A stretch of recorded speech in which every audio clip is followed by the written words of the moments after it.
Ndiaye, Marlène Oui. Schiappa, hop, exit du gouvernement. Gabriel Attal prend le ministère de l'Éducation nationale. Aurélien Rousseau prend la santé. Aucun élu du parti Les Républicains ne figure dans la nouvelle équipe gouvernementale. Vous le rappeliez, c'est compliqué de construire une majorité au Parlement. C'est un signal, ça aussi ?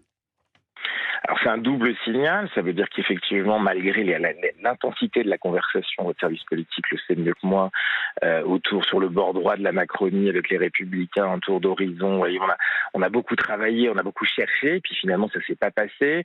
On sent une forme de résistance aussi de l'appareil républicain, et ça c'est un signal important. Personne n'a été débauché, comme vous l'avez dit, alors qu'on a été chercher des politiques, on a été au Parlement chercher là pour le coup des renforts, on exit la société civile, on peut le dire comme ça.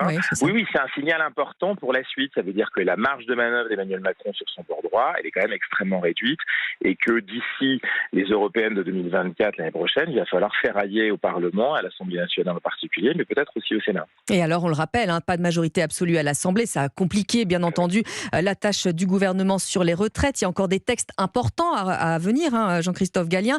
Loi immigration, loi travail. Sans l'appui LR, ça va être rebelote, 49-3, avec tout ce que ça renvoie comme image auprès du peuple français.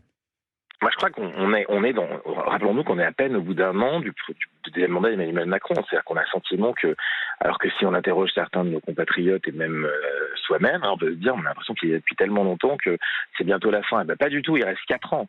4 ans, c'est très long et ça va être très long sur des grands projets importants. On a du mal à saisir où il va trouver les réserves. C'est-à-dire qu'on sent bien qu'à gauche, là aussi, il y a une résistance.